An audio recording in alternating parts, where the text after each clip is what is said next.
안녕하십니까. 오늘 이야기가 있는 법구경 명상은 개송 42번 소떼를 돌보는 난다의 이야기입니다. 난다는 급고독 장자의 목장에서 소떼를 돌보던 목동이었습니다. 급고독 장자에게 부처님이 설법하러 종종 오셨는데 그때의 인연으로 난다도 부처님께 공양을 올리고 불법을 알고 깨달았지만 너무너무 허무하게 생을 마치게 된 난다의 이야기입니다. 오늘의 법구경 명상 42번을 명상하시면서 여러분들의 마음도 오늘 한번 점검해 보시고 챙김 수행 함께 해봅시다. 여러분들이 지금 여기 이 순간 여러분들의 마음의 긴장을 먼저 풀어봅니다. 마음의 긴장이 풀리면 몸의 긴장도 자연스럽게 풀리겠지요. 마음의 긴장이 풀려서 완전하게 편안해질 때 내 마음이 그제서야 분명하게 드러나게 됩니다. 자, 그러면 먼저 호흡 명상 전에 여러분들의 몸 기본 자세를 한번 잡아보도록 합니다. 여러분들이 계시는 자리에서 편안하게 자세를 잡아봅니다. 바닥이나 소파, 의자에 앉으셔도 좋고 지금 현재 내 몸과 다리에 닿아서 느끼는 감각을 알아차리면서 자세를 편안하게 잡아봅니다. 허리는 반듯하게 펴시고요. 양손은 지금 단전에 모아도 좋고 또는 무릎 위에 살며시 올려놓아도 좋습니다. 어깨에 힘이 들어갔다면 어깨에 힘을 좀 빼시고 목을 고추 세우시면서 눈을 살며시 나의 코끝에 응시해 봅니다. 마지막으로 입천장에 혀를 올려 붙이시고 이제 심호흡을 한번 깊이 들어 마셨다가 깊이 후 내쉬어 봅니다.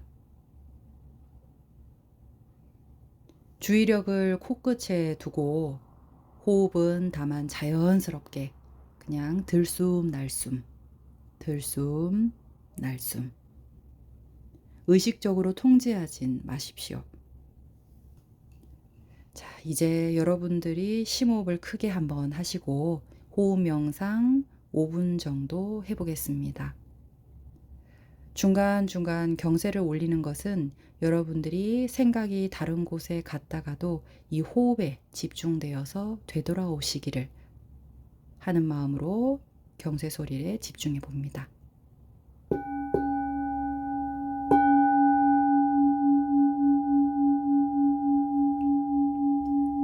자, 호흡을 편안하게 하시고 코 끝에 주의력을 두시고 콧구멍 입구와 윗입술에 고정하고 들숨 날숨을 지켜봅니다. 마음을 들숨 날숨에 주의력을 두어 보세요. 호흡을 깊이 들이마시고 내쉬면서 호흡에 끊임없이 일어나고 사라짐을 살펴봅니다.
이제 호흡은 내려놓고 여러분들의 몸 관찰, 마음 관찰을 해보겠습니다. 몸의 부분적인 느낌과 감각들, 그리고 혹은 지금 이 순간 내 마음속에 일어나고 사라지는 생각과 느낌을 호흡과 함께 있는 그대로 알아차리면 됩니다. 현재 여러분들의 몸과 마음 상태 중에서 두드러진 현상부터 알아차려 봅니다.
네, 호흡 명상을 이 정도로 하겠습니다. 여러분들이 호흡 속에서 지금 몸과 마음 관찰을 지속적으로 이렇게 주의력을 두다 보면 지금 자신의 마음이 무엇을 하고 있는지, 또 자신의 마음이 현재 지금 어디로 어느 순간 달려가고 있는지를 알 수가 있고, 또 이 감정과 느낌 감각에 이끌리지 않은 평온한 관찰자가 될 수 있도록 자꾸 연습을 하는 이 과정이 호흡 명상입니다. 그러면 오늘 보온 명상에 한번 들어가 보겠습니다. 오늘은 마음 관련 개송 중에 8번째 개송입니다.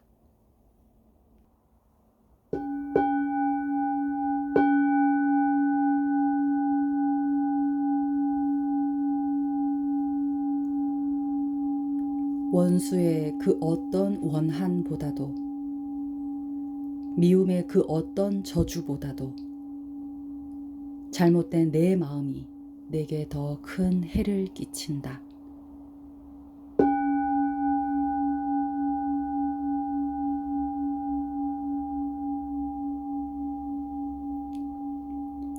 원수의 그 어떤 원한보다도, 미움의 그 어떤 저주보다도 잘못된 내 마음이 내게 더 큰 해를 끼친다.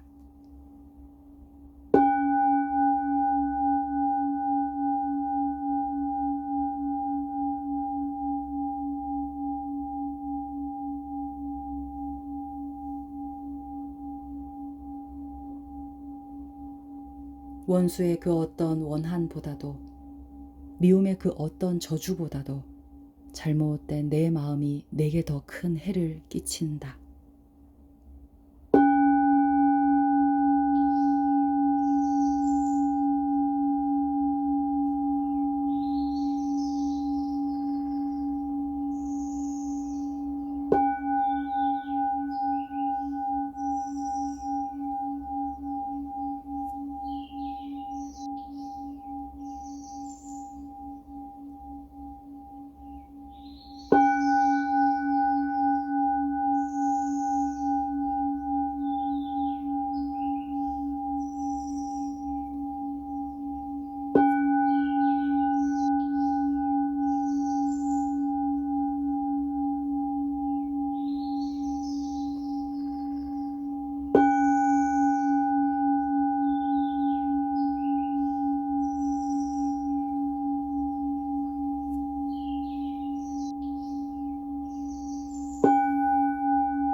대한 개송 뜻에 집중해 보셨는지요?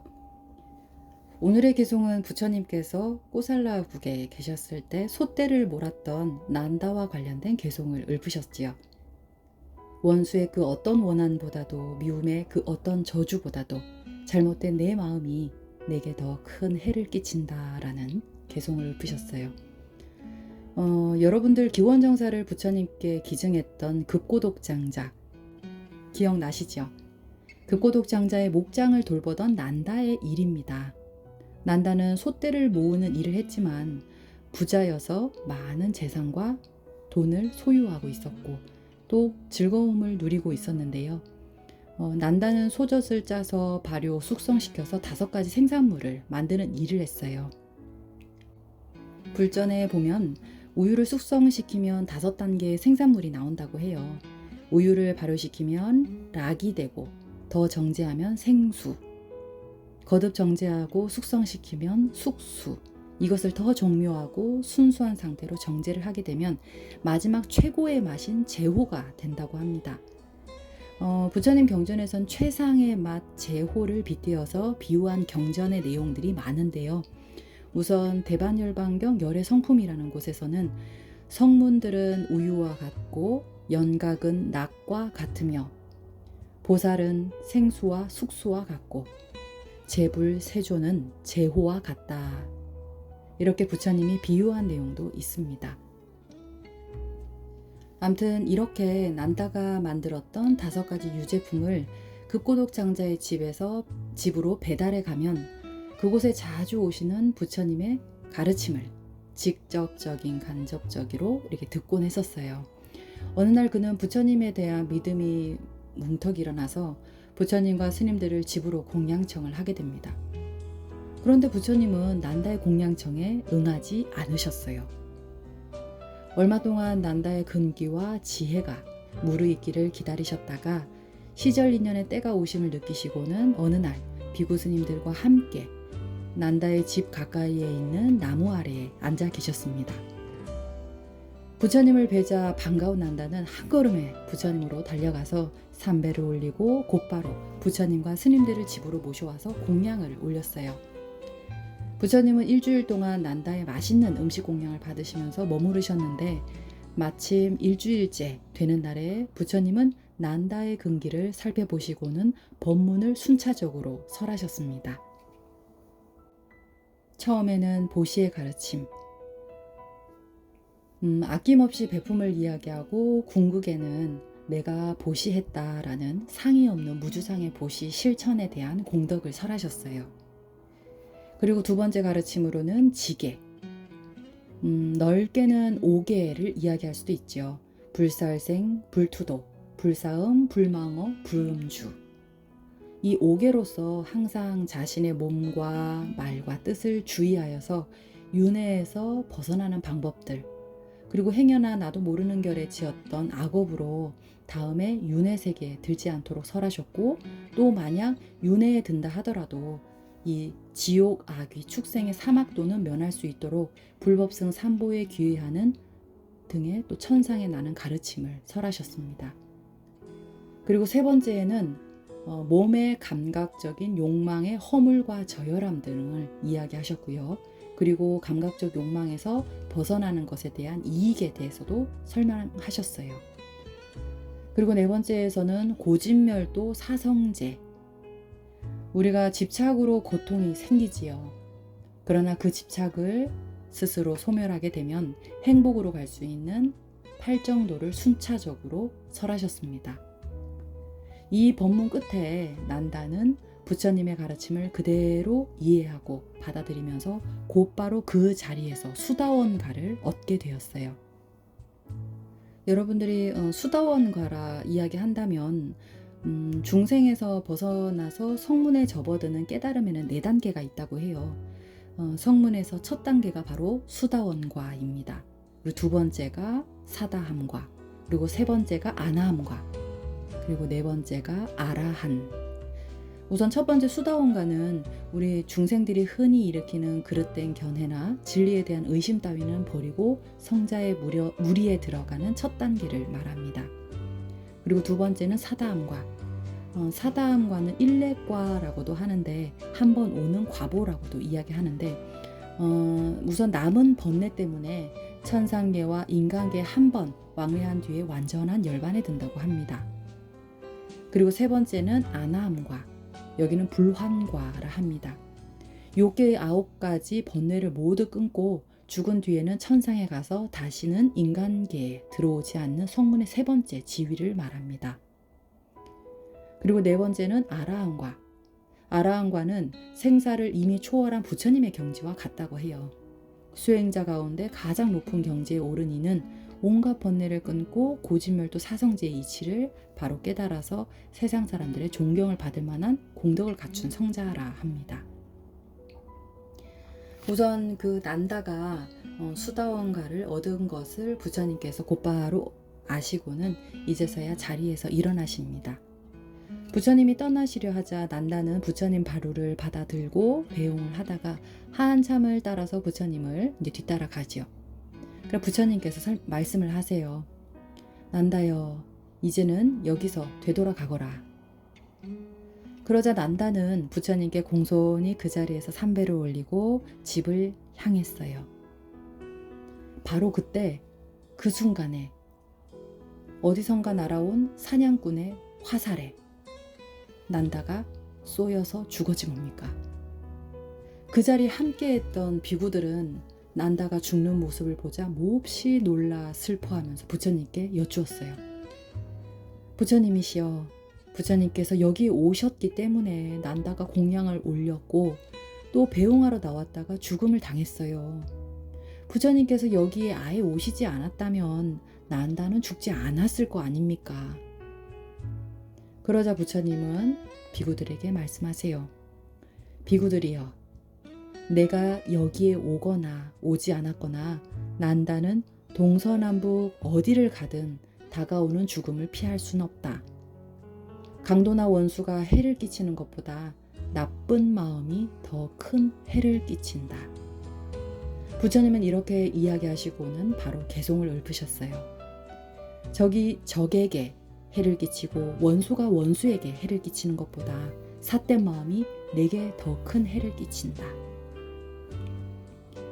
그때 비구들은 난다가 과거생에 어떤 악업을 지어서 죽임을 당했는지도 묻지 않고 부처님도 딱히 거기에 대해서 설명을 하지 않으셨다고 해요. 오늘의 개송 이야기는 여기까지입니다. 우리는 사실 보통 일어난 일 또는 일어난 일의 그런 형태와 모습들만 보고 이야기를 하게 됩니다. 부처님 당시에 아직 깨닫지 못한 제자들도 매 마찬가지였죠. 제자들은 이미 겉으로 드러난 형태의 모습을 보고 이해할 수 없는 듯 이야기를 합니다. 우리도 사실 마찬가지예요. 부처님께 공양을 올리고 가르친 법도 듣고 또 마지막에 환희롭게 수다원과의 깨달음을 얻었지만 결국 부처님 곁을 떠나자마자 난다는 그 자리에서 사냥꾼에게 화살을 맞아 죽어요. 그러나 애초에 부처님이 난다의 근기와 지혜의 성숙을 보시고는 사실 공양청에 응하셨고 가르침을 순차적으로 설하셨고 마지막에 난다의 깨달음을 증명해 주신 바와 같아요. 열매가 무르익어서 떨어지는 것을 막을 수가 없듯 업이 무르익어서 과보가 맺히면 어찌할 수 없다 하지요. 그러나 부처님은 이미 난다의 근기를 아셨을 뿐만 아니라 난다 또한 부처님의 가르침에 대해서 이미 감각적인 욕망에서 벗어난 상태입니다. 그렇기 때문에 그동안 사냥꾼과 목동과의 관계에서 항상 끊임없이 윤회를 과거생에서도 반복했던, 현재생에서도 반복했던 그 순간에 난다는 수다원가를 이미 얻어서 그 사냥꾼에 대한 원수, 원한, 적, 미움의 업이 없어진 거지요.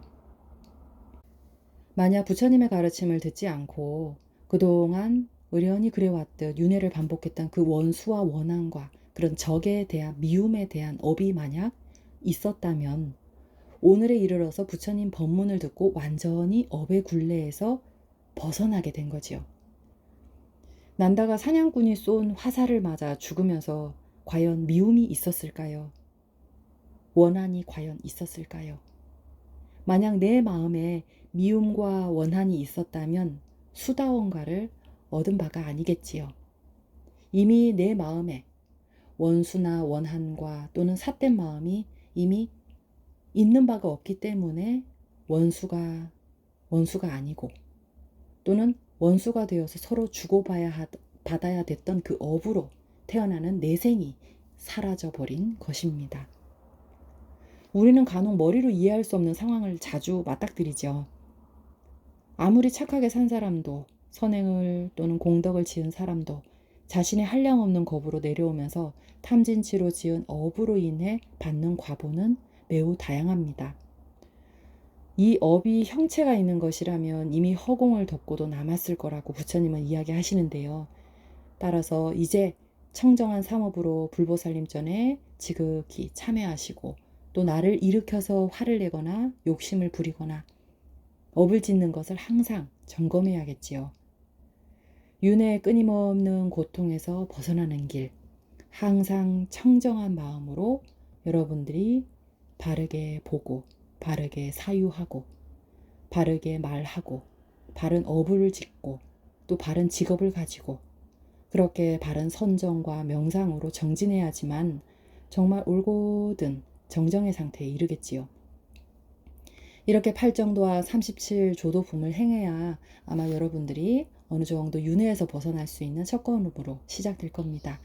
자, 오늘은 여기까지 개송을 마지막으로 한 번 더 독송하고 명상을 마치도록 하겠습니다.